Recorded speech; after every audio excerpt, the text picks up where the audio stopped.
Well, hello, I am Kirby, and I wanted to welcome you to our new podcast called The Dark Side, The Other Side of Awakening. This podcast is a deep and honest exploration of what happens when powerful medicines, specifically 5-MeO DMT, don't lead to the light and bliss.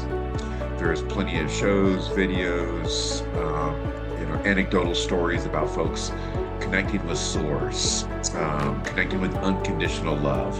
But what happens when the experience brings challenge, destabilization, or deep struggle? As I travel the country speaking at conferences and having conversations with folks who have had experiences with this medicine, it's become more and more obvious that these experiences are happening more often. So in each episode, we're going to sit down with real people who have faced the harder edges of this medicine. Again, not to sensationalize or to create fear, but to learn. As I shift away from facilitation and move more into the educational space, I'm always curious. What went wrong? How did the folks find their way back? And what can we do as community educators and facilitators to do better? So through these conversations, we're going to explore why careful preparation, skilled and trauma-informed facilitation, and thoughtful integration are essential. We're going to talk about the red flags, the importance of going slow, and what safe and supportive practices really look like. Again, let me emphasize, this is not, repeat, not an anti-medicine podcast. It's actually quite the opposite. I absolutely love 5-MeO DMT and believe it holds extraordinary potential for healing and awakening and liberation when it's approached with wisdom, respect, and care. And that's also why we've created our 5-MeO DMT facilitation program that's been running for some years now. And that program is designed specifically to help minimize these kinds of difficult outcomes by teaching safety, ethics, trauma awareness, and deep integration. So, by sharing the full spectrum of experiences, the good, the bad, and everything in between, the beauty as well as the challenges, my hope is to empower you to walk your path with clarity, safety, and importantly, reverence. Let's begin. I hope you enjoyed the podcast.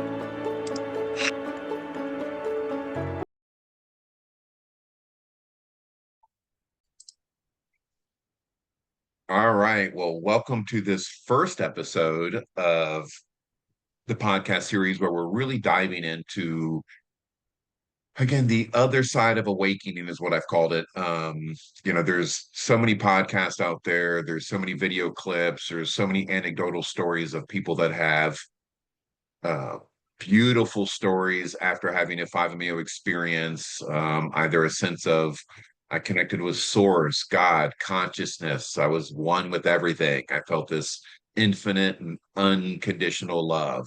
And those are always beautiful stories, and a lot of stories that relate to me personally that I've experienced, but also as I've traveled the country and, spoke at conferences and spoke to folks and worked with folks, there's another side to this experience that often isn't talked about that I think is important to talk about. In the course that we teach on facilitation, we spend a lot of time on informed consent, meaning prior to somebody stepping into the space and us working with them, really letting them know that there's a vast amount of outcomes that can come from this medicine and this experience. And it's not often laid out that this could go, other directions outside of this beautiful love and light. And I think it's important for people to know that, because again, that is an informed consent. You're making a decision based on information. You need to have all the information. So I want to use this podcast and these amazing folks that are willing to come on and share their stories to just kind of shed light on just some alternative experiences. And it's not to scare people away from the medicine. It's not to overly critique and pick on facilitators.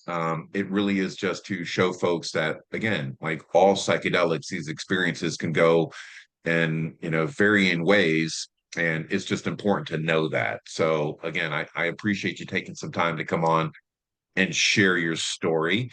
Um, I guess a good way to start off is just maybe give us your name and then share with us whatever you're comfortable sharing about what led you to want to work with 5-MeO DMT or Bufo to begin with. Essentially, what were your intentions, or what were your expectations? Excuse me. Kind of what were you seeking or hoping for?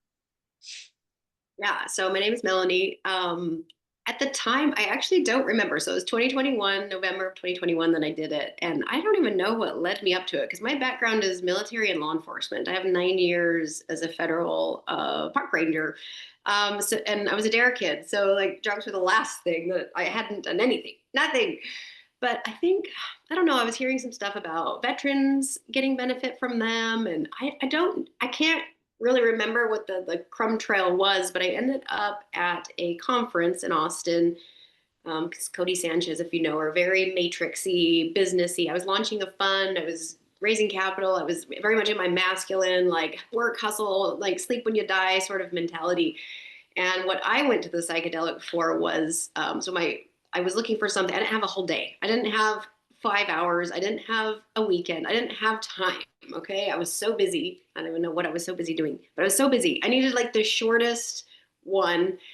And I had been doing some research. I think even ayahuasca was interesting to me at the time. Mushrooms weren't interesting. I don't even remember what I was looking at, but 5-MeO or Bufo was kind of the one like, oh, like just go in fast, do it hard in and out. Like, yeah, like that's like the businessman's psychedelic, right? That's kind of what people say because you can get it done in 15 minutes. By, the next hour you're off to work. So I went to this conference. There was a panel, and it was three doctors, and they were all doctors that were working with PTSD military guys, because Cody Sanchez's husband is a former, I think, Navy SEAL. And so on the panel, Martin Polanco was one of them. He has a facility called Mission Within down in Mexico. They do 5-MeO and also ibogaine. So I talked to him after, and I kind of told him my story that I didn't have enough time. I just wanted to like have the experience. And he's like, well, I guess you could do 5-MeO or something. Anyway, I ended up doing that. And it was his referral here in Austin. Made an appointment. It was $500 at the time. Prices probably have changed by now, but yeah, I went to this girl's house. We chatted for a bit. We did kind of the handshake, the hug, and the kiss. That was going to be, or the full release, whatever that was going to be the path. But um, the second one, took me really far. But yeah, So I that was your first psychedelic experience? yeah. So no prep. We did one phone call, probably more for medical intake, and I was yeah, I was going through a breakup, so I literally broke up with my boyfriend at the time. The next day I did the five. I thought it was Bufo actually. By the way, I thought it was Bufo until just last year. Then I realized you can't vape like Bufo. It had to have been five. So, and then I went to Mexico the next day because that was just my life at the time. I flew to Mexico, I took a ferry, got to the island, got to my place, and then I cried for 10 days straight afterwards. So, anyway, I'm sure we want to unpack all of that. But just to answer the question, I don't really know exactly every little nugget that got me there, but what I needed, I was craving a change. My intention for that was to remove whatever limiting belief that was keeping me from being my highest and best self. I remember that intention very clearly.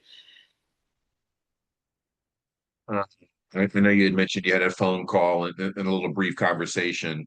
What I'd love to hear a little bit more about that. Like what type of conversation were you guys having? What type of lead up? What type of did she discuss kind of what the ceremony would be like, what the potential outcomes could be? Like what was the conversation if you could remember? It was pretty basic. I think I was introduced to her on a Monday and I was journeying by like Friday or Saturday. So I didn't have a lot of time. I think she asked me Mhm. my experience with psychedelics, which was a very short conversation because it was none. She asked me, I think, my intention or why this medicine. But honestly, I don't remember that conversation very much. I remember the conversation more about when I was in her office and talking about the intention. And I will tell you this. One of my biggest takeaways, or the two biggest takeaways I got from that journey, was God's bigger than religion. And I was a Christian and I was 39. And that's a huge identity piece to lose. And then everything's meaningless. So I was telling her, like, I'm a Christian. Is doing this going to affect my beliefs or something? Because I really was grasping onto that. And she said, well, people tend to have a different idea about religion or spirituality after taking it. So that should have been my clue, right? If you want to hold on to religion, don't do this. But I mean, I'm happy on the other side, right? Because now I have true source and relationship with source and an understanding, and not just this man-made construct. So that was one piece that I remember her talking about as far as outcomes. Like she said, most people have a different understanding of God on the other side of 5-MeO. But yeah, we talked about, oh, am I going to feel nauseous or what happens or like the dosing? Sure, we talked about that, but she didn't, I don't recall anything about like completely, I mean, yeah, maybe ego death was mentioned, but I had done my own research and I kind of knew that. And that's what I was seeking, honestly. I thought the ego death was what was going to remove whatever the limiting thinking was and rewire my brain and all the studies on psychedelics in general. That for my own information, that's what I was expecting. But yeah, we didn't talk that long before I was just in the medicine. Did you talk about like medications or contraindications, anything along those lines I feel like that you on the recall? call, we might have had that. Okay, Yeah. fair. Yeah, it's an interesting one because the religious piece to me is usually, and I've shared this story before, and I'm allowed to share it. But for my wife, same thing. Like if you went back and researched me a decade ago, I had an apologetics ministry podcast, right? And absolutely, this will shift your perspective. And for certain people, it's a very radical shift that can absolutely be destabilizing. Again, if that's your like again, I worked with a gentleman, that was a Hasidic Jew. I've shared this story before.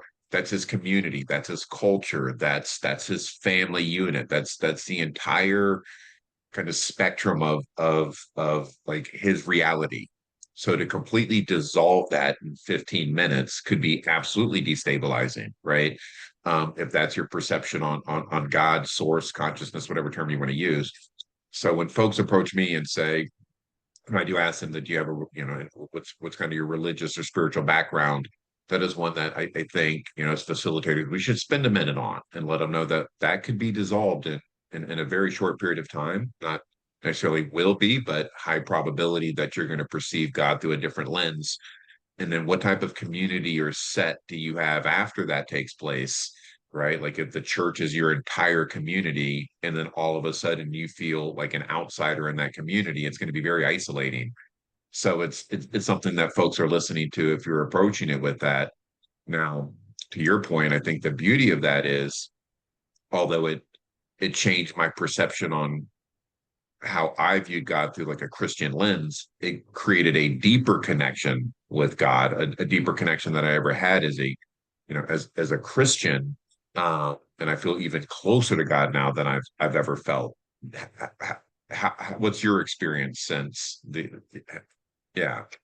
In the medicine, I would say what made me think that I must have had a God experience because when I came out, it was very clear. It wasn't even like, I wonder. No, it was like God's bigger than religion. Like God is definitely exists. God is huge. This whole little construct and this one man that's like saving all of us. It's just so small.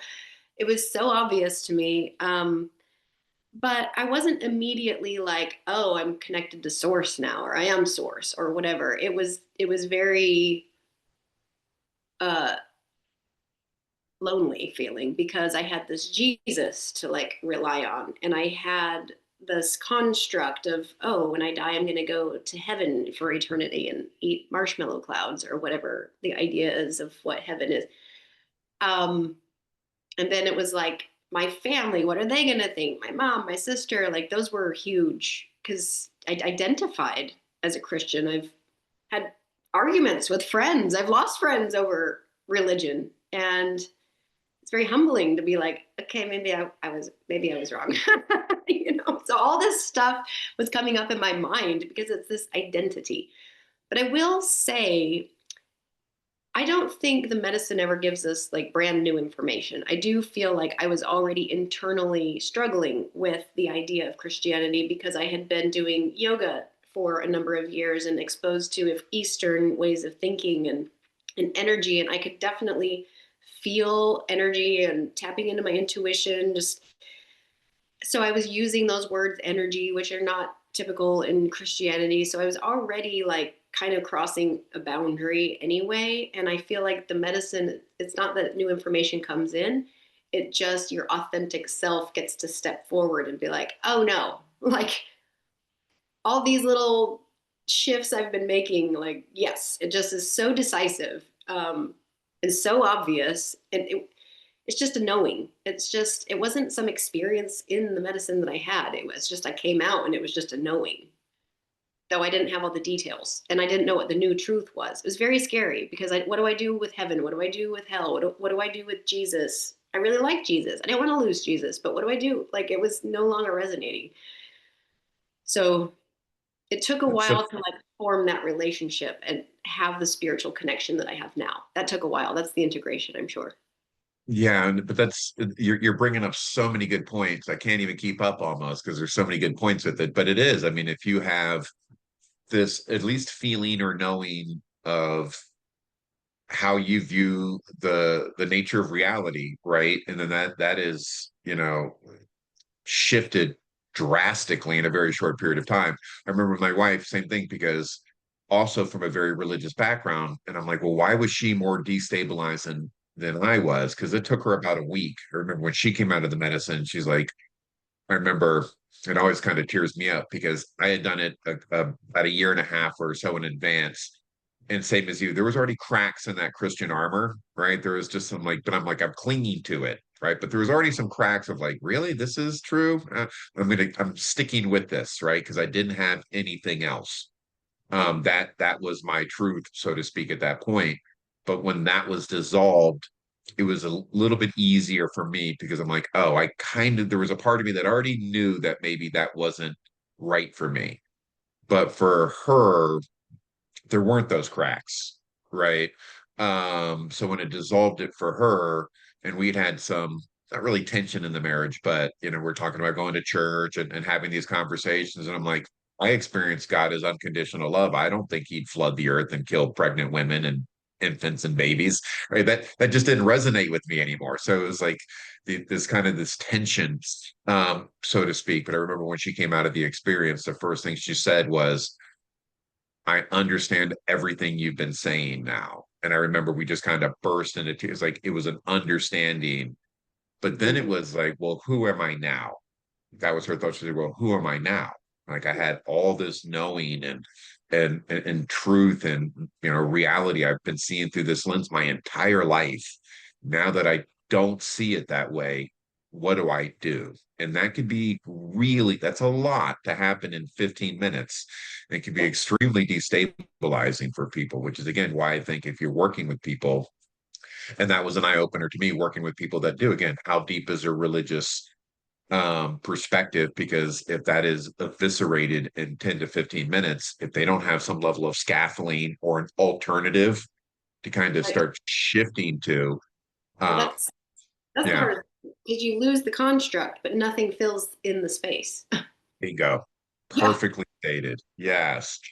And it's interesting because in the protocol I use now, and that we've been using for a while, is building that scaffolding, right? Like again, having conversations about non-duality, consciousness, recognizing the witness behind the voice in your head, and you're leading people to, again, at least intellectually have an understanding of an alternative, right? And then when they have that experience, all that intellectual information, like you stated, it's not like there's like messages coming. It's like this embodied knowing, right? So now they've got this intellectual information, and then this embodied knowing takes place. And it's like, oh, all that information I had now makes sense because I just experienced it.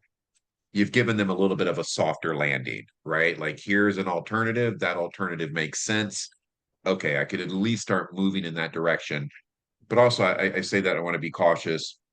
The goal as facilitator should not be to um, push their own spiritual beliefs on people. And I think that's one of the concerns I see in the space is a lot of what people are sharing are just beliefs. And we had some belief conversations before we started the podcast. I'm like, this could be it.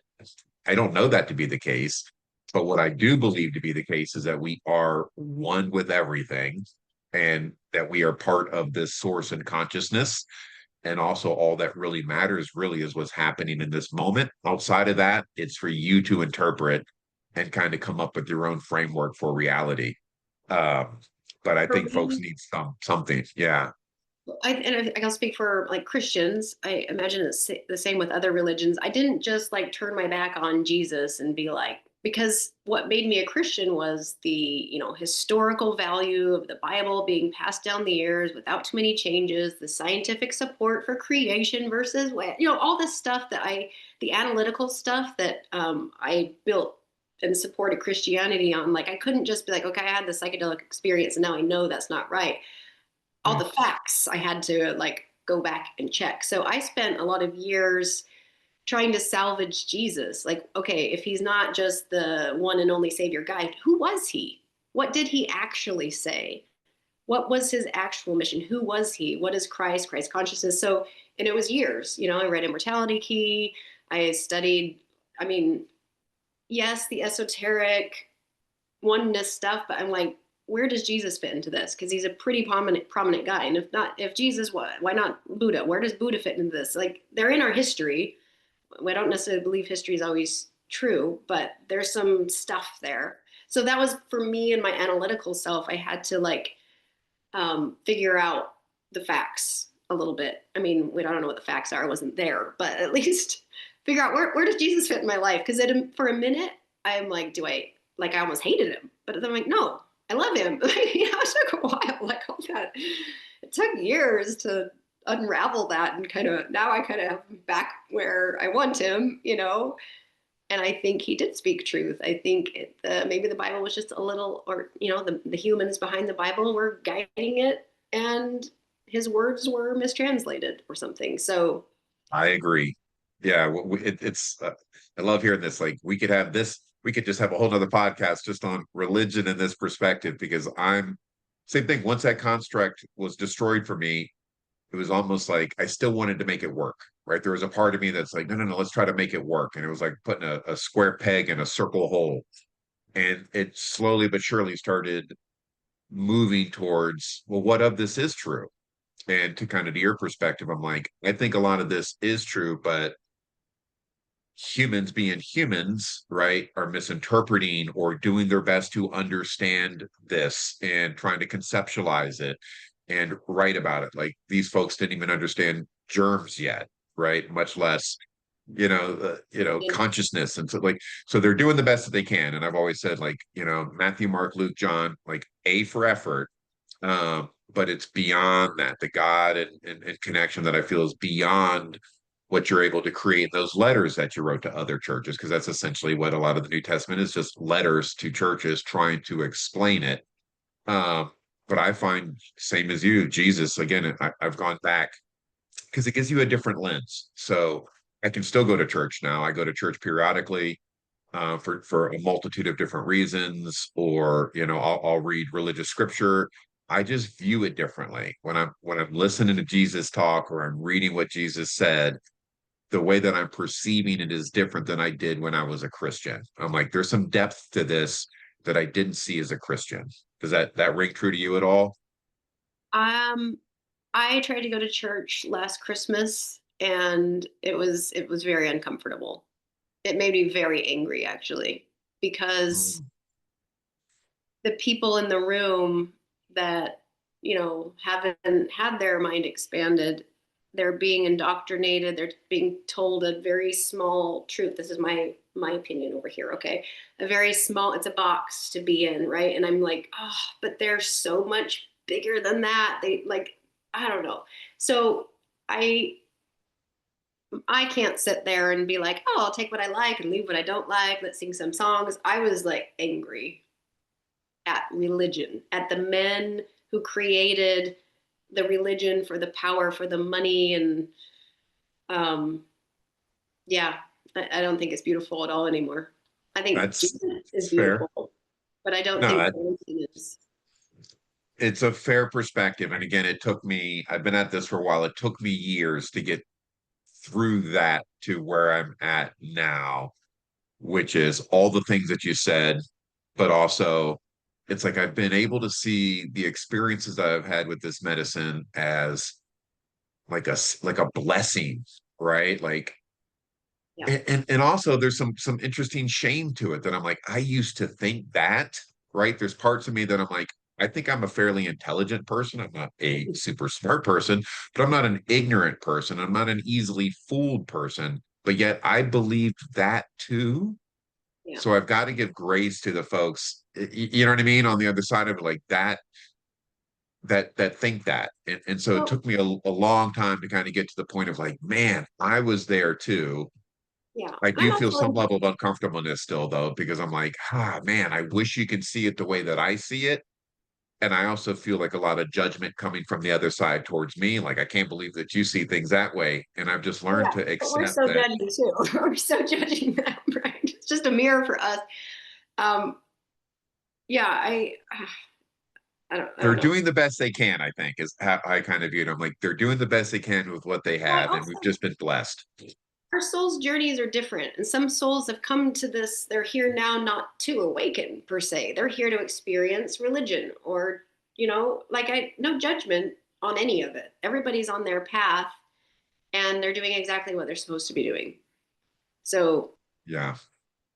that they're filling in that role in our collective community as religion, as that experience. Their soul is having that experience of like disconnection from source. I mean, Yeah. to an extent. So it's all beautiful Well, when you pull way out, but I can't sit in church anymore and enjoy myself. I understand. But before we scare all the Christians away, and I'll throw a kind of a blanket statement out there too. I view all religions the same way. I view it as men were having spiritual experiences, trying to interpret these spiritual experiences, doing the best they can to interpret these experiences, but then humans being humans, like you said, it's created, it's manipulated, it's altered in a way for power and um all these things that again don't resonate with my experience of God. And so I've always felt God is looking down on these like that's not it, but that's your experience. So I don't want to just put Christianity out there. I think it's all of them. Oh yeah, I think Um, it's all religious constructs that is outside of our own knowing. And even in medicine work, you can get in circles where people are telling you what to believe or how to. I mean, we still create rituals and things. It's kind of human to do that. And yes. but I will say with the Christians, like, ooh, it's on this side of it. Yeah, I don't want to hurt anybody's feelings or scare them away, but at the same time, if they're seeking this, there's something inside of them seeking, and every person needs to decide for themselves. And if they want to grasp onto that, then just honestly the medicine might not be for that. Like, it is truly going to expand and open the mind to beyond just history, paper, and everything not even religion. Everything you think you know is going to be challenged in the medicine. We're Yes. not challenged, Yes. just shown like, oh, here's the truth. Like, whatever. So yes, I don't want to scare anyone away, but I don't want someone to have an experience in this powerful of a medicine and they have a trauma because now this religion thing that was so much part of their identity, now they're on the other side of it and they need to know to be prepared for it, or they get to decide if that's something they're willing to risk. Like I Agreed. asked the girl very specifically, hey, I'm a Christian and I really don't want to lose. I don't want like the devil's work in me, right? Or whatever. And she arguably, should she have said, well, you probably shouldn't do this? No, maybe not. But she said what she said. People have a different Yeah. understanding on the other side, and that was good enough for me. And I made the choice to still do it. And by the way, I'm grateful. Like, I'm happy to be where I am now. But that Melanie that came out of that medicine that next day, it took about 6 months before I felt any sort of normal. It took me a year to tell my mom, and I still haven't even told my sister. Well, I want to get to that. I'll say this because you mentioned Right. It's to me, you know, that I remember I did a little recording right after my first experience. I got in the car, I had a rental car, and I turned on my phone and I did a recording because I wanted to download. I felt the experience leaving, and I'm like, I want to like kind of document this. And I remember saying, what you thought you knew would fill the universe, but what you thought you knew but don't know would fill like two universes, right? It completely dismantled everything that I thought was true, right? And and it's easy to hear that and kind of dismiss it as like, yeah, yeah, you thought you like that. That's a lot, right? That's a lot to think everything that you thought was true about the nature of reality, God, source, religion, nature, everything in Government, 10 minutes. Yes, in 10 law, minutes about yourself, money, everything just history. completely gets shifted. And then not knowing why, right? Like you said, there's not kind of the classical psychedelics, there's not this visual component necessarily to it. It's not like you're in this space and you're seeing things and you're having, it's just you come out of it and immediately have this knowing, this embodied knowing that something is different. And then slowly but surely your brain, your ego, all of it together is trying to piece that together in a very short period of time. And that is a lot. And that's what makes it a unique experience. Yeah. So I'm curious, again, as we talk about it. I'm curious what you felt immediately after you came out of the experience. Like what was your first sign that like, okay, this could have been not what I thought? I'm just kind of curious. What were you feeling when you first came out of the big experience? So the first experience, of course, was just small. Second one is the full ego dissolution, death, whatever. I literally in my little mind was like, oh my gosh, I'm done. I just killed myself. Like I do my first drug and I kill my parents are going to be so disappointed. And then the voice just goes away. Don't really Yes. know what happened in there. There was some maybe like spacey feeling and some like rasters in the sky. I don't know. Nothing really. But when I came back online, I literally came back online and I'm like, I pull my mask up and I look at her. I'm like, I'm not dead. Like I literally was like, I know what it feels like to die. Like I know what it feels like. I literally thought I was so excited, but then I was just terrified because I'm like, oh my gosh, what? Like I was just trying to like figure out what just happened because I've drank alcohol, so I've been drunk, but other than that, like I've never even had surgery where I had some tooth pulled, and I've never had any sort of a conscious what is the word I'm trying to think like conscious shift that consciousness like whatever ever besides alcohol and wow I was just trying to figure out what the heck just happened to me and I was nauseous a bit. I can't remember if I was crying. I don't know. I was very disturbed. And then the two thoughts that just kept coming up is God's bigger than religion and everything's meaningless. And at the time, everything was meaningless was very depressing. Like, because religion gives you meaning, right? We're here to please God and get to heaven. Where if you don't have that, then what are we here for? Because it took the construct away, but didn't give me anything back. So I've integrated that since, and now I still believe everything's meaningless, but that's pretty darn cool because then I can just give it meaning. I can make it. I can give meaning to what I want to give meaning to, and I can just ignore the rest.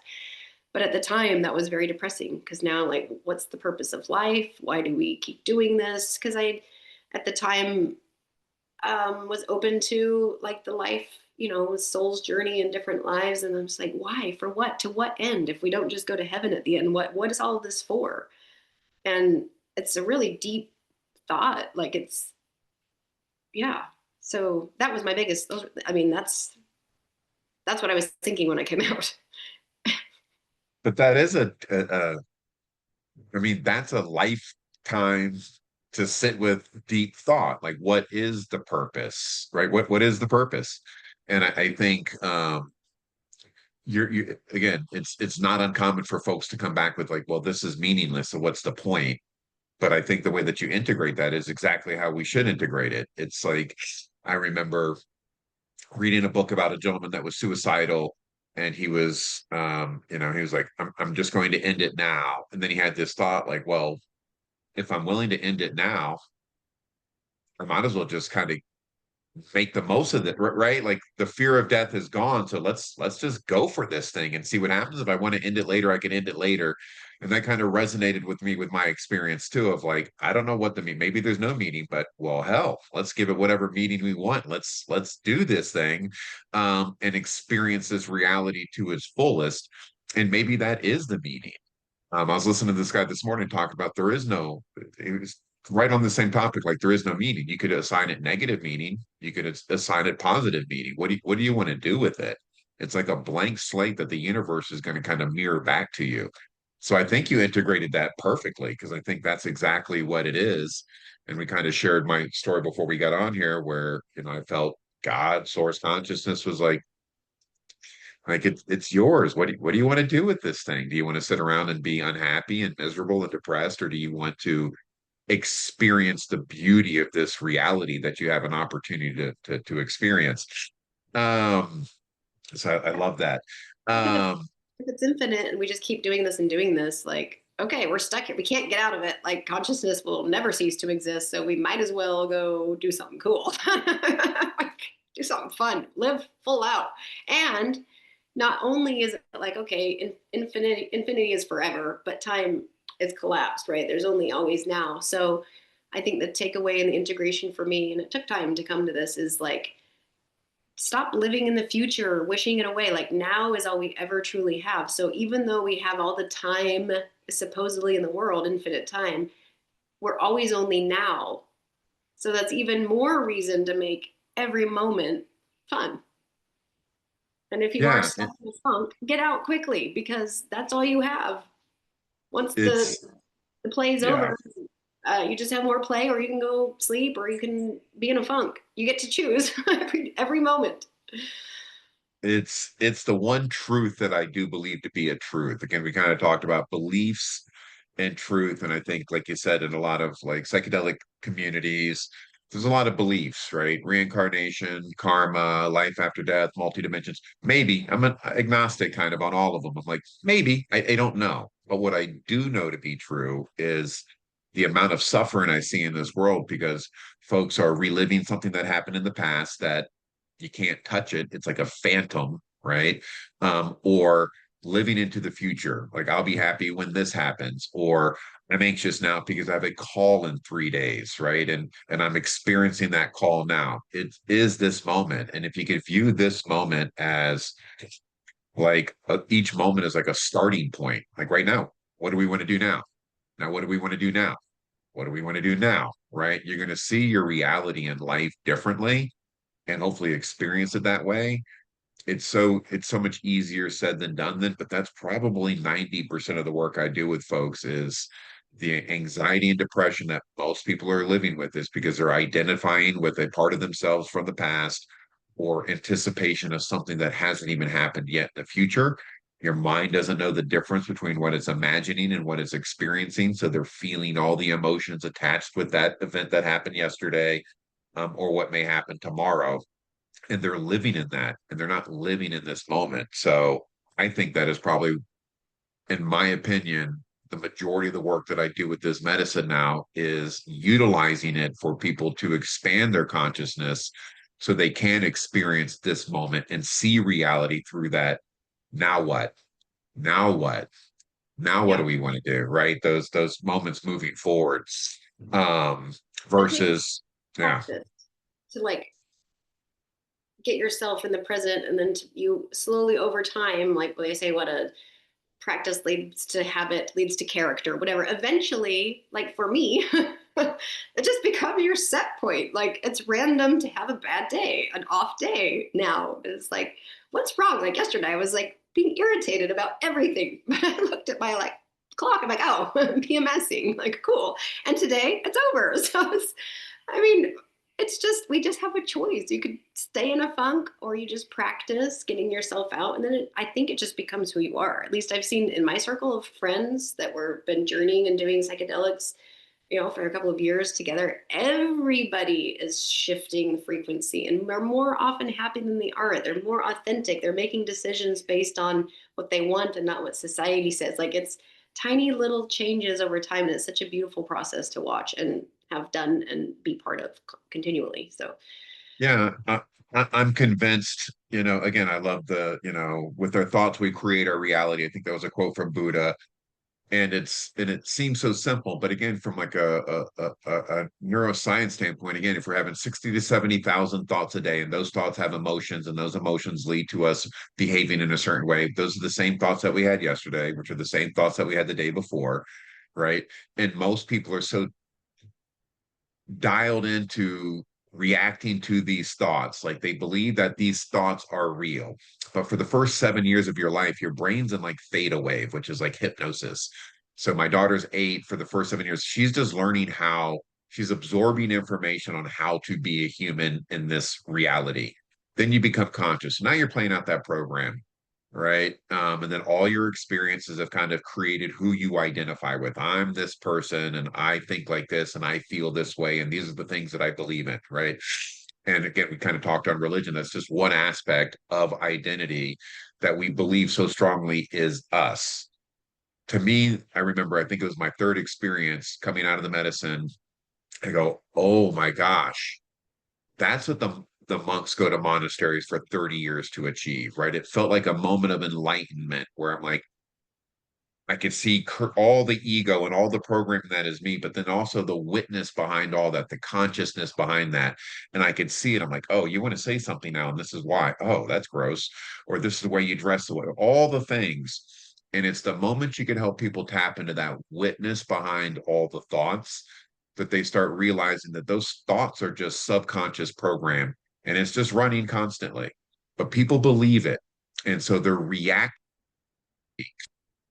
Something happens, they're reacting. They're reacting. And the more conscious people could become, the more they're then able to feel how their body wants to react or see how their mind's reacting. And in that pause, respond of like, oh, I see how the program, this guy cut me off, and this is what I've usually done. I'm not yeah. doing that now. And that's when you can start changing those thoughts every day, slowly but surely, and then completely change the way that you identify with yourself, who you are. So if you are, I guess, everything that you are is just an ingredient in the recipe, and this is what you've become, well, that means that you can change all those ingredients and become something different. And to me, the medicine gave me that opportunity to see that I was just these ingredients and thought, maybe I want to change these ingredients. Okay, let's do that. Um, so again, is tricky of an experience it can be for some folks when it goes really well. It could be absolutely life changing. So I'm curious. You'd mentioned, it took you about 6 months. I'm curious. You came out of the experience. What happened then for the next like so many months? As you said, you're trying to integrate this, make sense of the experience. What were you feeling like physically, mentally? Like what's going on in your world? So, I mean, I've always kind of had a good head on my shoulders, had a job, like everything's were easy, school was easy. Like I kind of had my poop in a group, in other words. So I go and do this medicine. And my third journey, by the way, took me about a half hour to get me back in again. It was very beautiful and very light. And I came out laughing my ass off. And I don't even know why I was laughing. But she said, oh, it's just an emotional release. Okay, we'll leave it at that. Well, I will say this, whatever, I was not okay.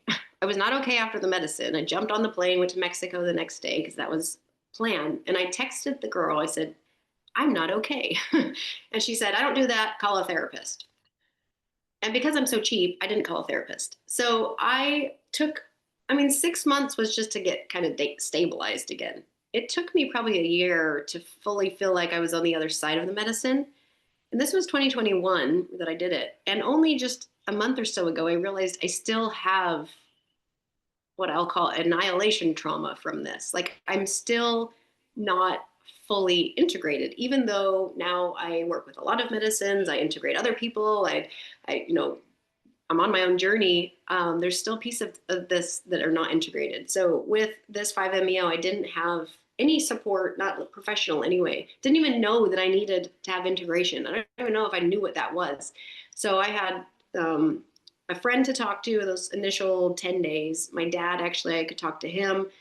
And then a friend showed up with me in Mexico, planned trip. And by that time she came, it was like nice to have company again and kind of move on. And so I wasn't just everyday suffering, right? It wasn't like I couldn't go back to life and I was broken and destabilized, a mental case. It wasn't that. I got back into my old routine, got back with the boyfriend I broke up with. I like kind of got on with life, but I didn't do another psychedelic for almost 2 years because I was too afraid to go back to what that was, and it was not integrated. So for me, integration was my own studying, trying to put Jesus back into some place in my life, trying to understand if that's not the truth, what is. Like dove deep on the gene keys, read tons of books, lots of podcasts. Just how I normally do stuff is I try to understand it instead of understand it. So I did the best I could with the integration. I mean, I eventually got there, and I think honestly, I wouldn't want anybody to have gone through what I went through with the annihilation and no support. But I also feel for me that was part of my path, which is probably going to help me be a better facilitator in the future. So I just, it is what it is. um, Was it anxiety? Was it depression? Like, what was like the emotional when you're like, I wasn't doing well? What, oh, like, well, what was a day to day like for you, I guess? a little bit of depression initially. And I've never been a depressed person. So I think depression is as much as it could be. But I had this loneliness thing. Like, if there is no God and there is no Jesus, that experience in the medicine, I was very lonely. Like, I'm not afraid to die, I'm not afraid of death. But this loneliness thing is still in medicine journeys that I've done since then. I go to void, I go to source, I go instead of like, oh, I don't know my spirit guides. I haven't had a family member come in. There's no one ever in my journeys. I just go to like void. I think because that neural pathway, that path has been created. So it doesn't matter the medicine. That's where I go. And it's just like, oh, I'm here again. It's so lonely in here. It's so boring. I hope this isn't what it forever feels like. So that is still my experience. That's why now, knowing I'm still have this trauma, I need to like reintegrate in the grounding in the unconditional love and work on those things. But honestly, the biggest change in my life was, and the more medicine work I do, the more this becomes the truth. I cannot do something that feels inauthentic. I know exactly what I want, whether it's job wise or what to do or who to spend time with, like, or like in business, there's an issue going on with the CFO that we're investigating. And I have to like lie. I have to like withhold information and lie, even though I know it's for like the bigger cause while the investigation is going on. But I am just like, I keep telling the CEO, I'm like, I can't do this much longer. I just, there's this authenticity about me that I cannot do what doesn't feel good to me or feel right to me. So that has probably been one of the biggest things to integrate and start listening to. And that's not a bad thing. I think that's a good thing overall. I think it's interesting because it's just I find these conversations fascinating. I talk to a lot of people, I know a lot of facilitators, and I mean this. I know this is going to sound wrong. I mean this with complete compassion to some other folks that are facilitating. I don't facilitate that often anymore. It's very rare. I'm more in the education space, so I'm not saying I've got it figured out and others don't, but it is still this. I'm like, what medicine are you doing? Like, I still sense this lack of authenticity, right? Sometimes, and I'm like, how? Right? And and I know it's an evolution because again, for me, I share in the class all the time, all the areas that shifted for me when I first started facilitating, I did it a certain way. And then I'd say, ugh, that's not really authentic to you, is it? And it just made me like, I'm not doing that anymore. And slowly but surely, it just kind of whittled away to something very basic, very simplistic, but very true to me. Right. And so I always kind of share with the facilitators like how you want to hold or conduct ceremony, how you want to dress, uh, what ritual, if any, you want to use. I don't care. As long as it's authentic to you, because that energy is got to be authentic. That energy in the space has to be authentic. So if you want to do the four directions and you really believe that's an important and integral part of it, absolutely support that. If you're doing that because you think it looks cool, I call it the props, right? Like, are you Carrot Top? Do you need a bunch of props for your show? Mhm. Or can you just show up and authentically be able to hold presence and hold space? Because I felt very similar to you. To me, it's like I remember the amount of times things would come out of my mouth just randomly, and I'm like, ugh. Like, oh, why did you say that? And then I'd be able to see, oh, there's a part of you that wanted them to think that you were intelligent, right? And it's just slowly but surely starts whittling these parts of us down, right, to becoming more and more authentic. I think that if nothing else from the experience, that that's what you've taken away from it. I think that's the gold, because those are the only people. That's why it's tricky. We always say in this space, meet people where they're at. I meet people where they're at all the time, but the people that I want to spend time with are truly authentic people. You know what I mean? Everything else, I'm like, you're showing me your identity. You're trying to convince me of this character that you think you want me to think that you are. I'm not interested in that. I want to see real, authentic people. So yeah, so if nothing else, I think that's a gold nugget from this experience. Is that is something that you can take away from it, is you do see all the programming, all the egoic parts of yourself, how you show up, and it just can start with, you can either strengthen that, which I see some people strengthen those parts of themselves, right? Because neuroplasticity could work both ways, or it starts shrinking those unauthentic aspects of yourself down to real to what you really are, which I think is beautiful. And the next layer beyond just authenticity, because I've been in the authenticity for a couple of years now, like really honing that in and trusting my intuition. But what I've noticed recently is now I don't have to justify myself anymore. I just, like, I used to be authentic and then I have to explain myself. Like, well, this is right, this is what's for me, and this is why, and now I'm like, the answer is no. And I just don't have to justify it. That's like the next layer. But yeah, that it's funny. It just never ends, the layers, but that's where I am now. Like, That's great. Do you feel like it's interesting because again, I was in the business world. I did finances, right? I put on the outfit and the costume and you know, played the character of like I've got this too. And as I'm hanging out with people with excessive wealth, whatever it may be. And now I can put on, I mean, I basically the outfits that I have, I bought 30 of the same shirts, 30 of the same pants, just in different colors, right? Like I've got one outfit essentially just in different colors that I wear to everything. I could walk in the room with those folks, don't care if it's the president of the US, Jesus himself, or a homeless person with the same outfit and feel so authentic and so comfortable in that space, where there used to be a part of me that like was kind of sizing or judging myself based on who was around me. Do you feel that too? Where like I feel so at peace with who I am, right? Like this version of myself with all its flaws, that I feel like I could integrate into just about any kind of community or group and like not change. Like that this is me 24/7, because anything outside of this character would be unauthentic. And I could feel if it's coming up. Like I'm around this person and I can feel if like there's any type of like pseudo shifts. I'm like, no, we're not doing that. This is what I am. This is what you get. yeah, for the most part, yes. But sometimes I do go into those places and I do feel judged. I'm Mm, being my authentic self. I'm talking about whatever, and I do feel judged. I'm like, oh, that's just not my people. So I don't take it like something wrong with me. I just take it like, oh, right. they're not ready to hear what I have to say. Because I just That's last week fair. I was in Miami at an investor dinner, and the sponsor I introduced, the people who put the dinners together, and so I'm like, I'm coming. I'm going to come to Miami, and I invited one of my Miami friends who's a big journeyer, psychedelic guy, and I'm in it's like real estate and bunch of people we're in this $12 million house, and so I'm playing the game. I am wearing a dress because that's appropriate. I want to honor my Yeah. sponsor and support, like, so yes. I mean, and I was authentically wearing that dress. I loved wearing it, but yeah, I would tell everybody, see, these heels are my only pair. I only have one pair of heels.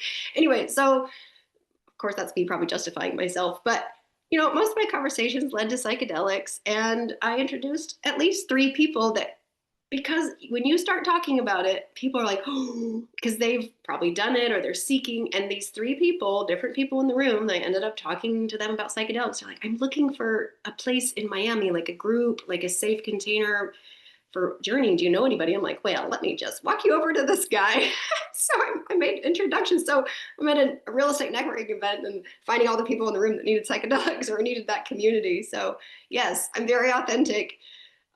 Sometimes it doesn't fit that I just go there because authentically I'd rather talk about spiritual stuff and personal development than raising capital anymore. And as long as the container allows it and the people in the room are, I can tell when I'm turning somebody off, and that's okay. It's not me, it's just okay, that's conversation not appropriate for that person.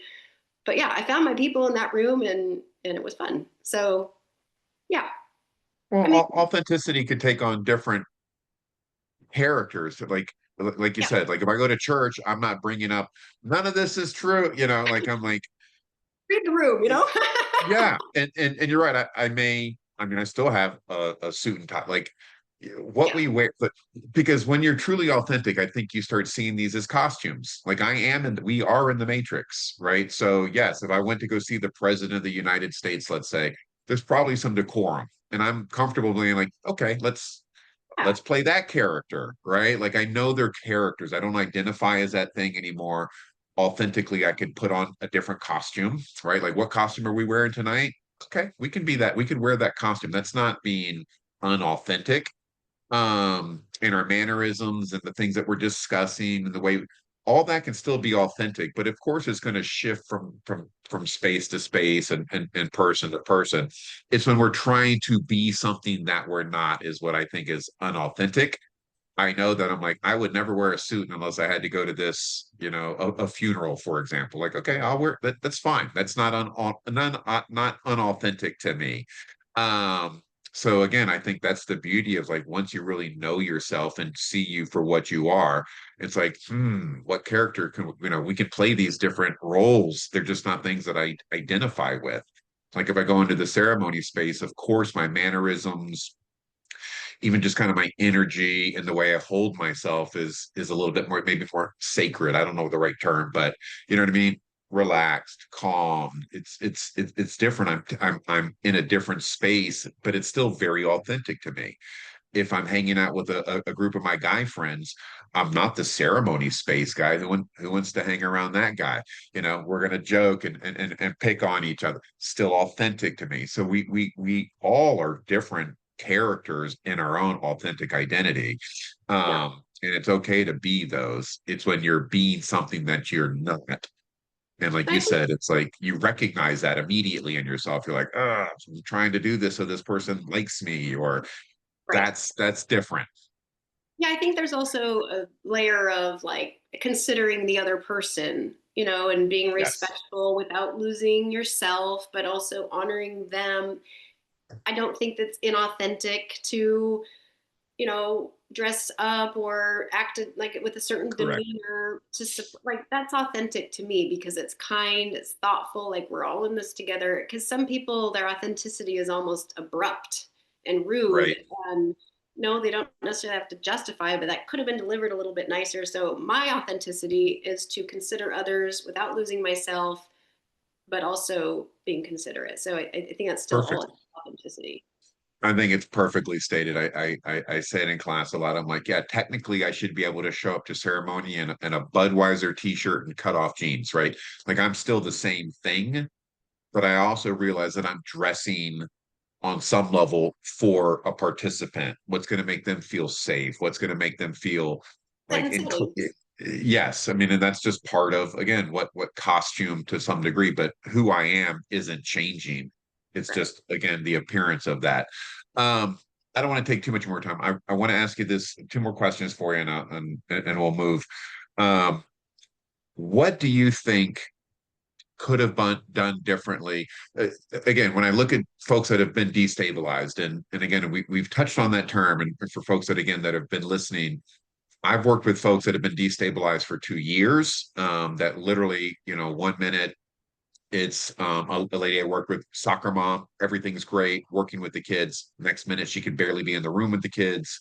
could barely get in the car, can barely go to work, deep destabilization.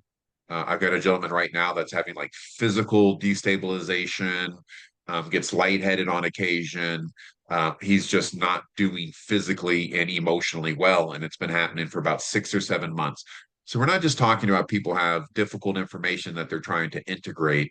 It could really destabilize you mentally and physically. Some of that is potentially because I don't think the intake process was as done as deeply as it possibly could. I don't think the informed consent. I don't think the preparation could have been done better, or could have done better. And sometimes there's no way to screen for these things. It's just a part of working with the psychedelic. And no matter how many conversations I have or how deep I dive into somebody's personality and psyche, so to speak, and history, then I'm going to be able to flush all those things out and prevent it. But I think we can minimize it. And that's kind of the goal of this podcast, is to find out where are areas, if any, that we could do differently or do better to kind of minimize the amount of experiences. Uh, so that being said, is there any areas that you could reflect back on, knowing what you know now, and think, maybe if we did this a little bit differently, that maybe this could have been prevented or shorter lived or easier? Are you saying about my first experience in general, or is medicine? Yeah. Yeah. Well, I know we don't want to throw any facilitators under the bus or anything, No. but this was really reckless and really with no integration, not even a referral, just to call a therapist. I mean, I I know this person. She's in my community. I've seen her since. She's still today thinks she served me bufo, and I know for a fact it couldn't have been bufo because it was a vape pen. She still thinks she served me bufo. So just I would like to think she doesn't do this to people anymore. Maybe she works with different medicines. She's not a bad person, and I'm not even mad at her. It's almost comical to me actually at this point. But for people who are taking it upon themselves, if they're going to take the medicine, so the facilitator, I, we have what we should do and the right thing to do. But if someone is going to take this medicine, they need to take it upon themselves to understand what integration is, and how destabilizing this can be. What of a big experiences like this is big. I wish I knew how big this was and life changing it can be. It's so happy on the other side, so happy, but it's gonna be work, and people need to be willing to for anything to happen, whether it's the physical or the emotional, or things come up or trauma comes up, or it's a journey, a long one, and it's worth it. But people need to understand what integration is, and then specifically, I think somatic work, connecting with nature, like getting back into our bodies, because you go so far out that you've got to ground back into this earth and this construct and rebuild from here, because this is where we are right now. So I would, yeah, that I don't know. Does that answer the question? Yeah. No, I think again, I think we touched on a lot of it. I think again, something that I always am going to go back to is, again, just having a deeper conversation. Like I like to meet with folks at least a few times before we even talk about the medicine space. I really want to know what their background is, their history is. If they've not worked with another psychedelic, I think that's important to know. That doesn't disqualify them from a 5-MeO experience by any step, but it's almost impossible to explain to somebody how big this experience is. And even somebody that's done it as many times as I do, every time I do it, I'm like, holy mackerel, that's a huge. You think it would get old. You'd think it'd be like, yeah, I know that. No, it's never been that for me. It's always like, we're doing this to people, right? Which is a good grounding experience to have, of like, take this seriously. Let's just not move people into this is a big experience. So I think you just emphasizing that to folks that are listening, it's like, this is an experience that is impossible to put into words. It is not your classical psychedelic. The amount of people I've talked to, they're like, yeah, I know I had an ego death on psilocybin. I'm like, I'm not going to disqualify that, but this is not going to be the same. And there's really no way to prepare people for that. But I think it's important to kind of create a foundation for them to land on if they don't have one, and really talk about resources that they may utilize for the experiences over. For example, if you're not qualified in integration as a facilitator, that's okay. Not ideal, but that's okay. Then you should have resources in place already for folks like yourself that like, look, I'm having a really difficult time. Uh, because even a therapist, most therapists don't understand a 5-MeO experience. Unless you understand the 5-MeO experience deeply, how are you going to help integrate somebody with that experience? Right. So I think having resources for folks that are going through these experiences that maybe have difficult, like, look, I've got a few integration specialists that are very familiar with five that I work with. Let's get you in touch with them. That's a fine option. But ideally, because you're the one in the space with them, you've created a relationship with them, hopefully more than just a 30-minute conversation. But ideally, you would be a good integration person if you've got the qualifications for it. But again, if not, some sort of backup plan besides I don't do that would be more ideal. Um, but that being said, what would you like to share in closing? Anything that you would like people to know, or maybe anybody considering stepping into the space you'd want to share with them, or anything that you think is important for folks to hear? Yeah, just one little thought I shared with it before the call, like how 5-MeO, like it stands alone. It's different than I would say all of the psychedelics. And the best way that it makes resonates for me is that everything is in the matrix. All dimensions are in the matrix. Whatever aliens, angels, all that I would say is considered in the matrix. And then we have here our 3D experience, or arguably 4D, because movement creates time, and we move here. Um, 5-MeO takes you beyond the construct, beyond the matrix. And that is why there are probably no visuals, and you're just at like oneness, source point, like singularity, whatever that word is. It is a completely different experience, I think, than any any of the psychedelics. The other psychedelics all work within the construct in different dimensions. So that I just wanted to add that, because that's, I don't know if you feel the same, but that's what I feel is the difference between 5-MeO. And so even if you've done other psychedelics and had ego deaths, it's just different. Yeah, in closing, I'll say I completely agree. I think with every other psychedelic experience, there's still some aspect of you involved in it, right? Like I've talked to people that have had ego deaths on psilocybin, LSD, and they're like, I remember I was like, no, no, no, no. With five, there's no I in that story, right? There is no I. It's just a complete oneness with everything. And through the other classical psychedelics, again, there's a part of you that is you're receiving information, you're either visually or however the information is coming to you, there's still a part of your ego that's attached that is interpreting this information. With this, there is no ego there to interpret anything. It's just an embodied experience. And I think that's what separates it from other classical psychedelics, and also makes it tricky because there isn't that same visual element to try to integrate.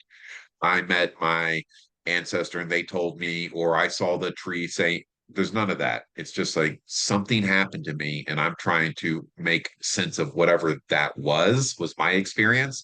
I'm like, I don't even know what happened. I just know it was beyond my understanding of reality. And I just had to sit with whatever that was. And that's just different. So it is completely different.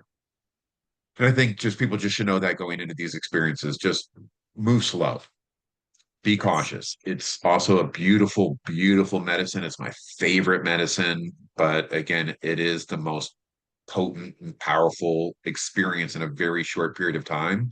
And it should be handled with reverence. Yeah, definitely. I agree. All right.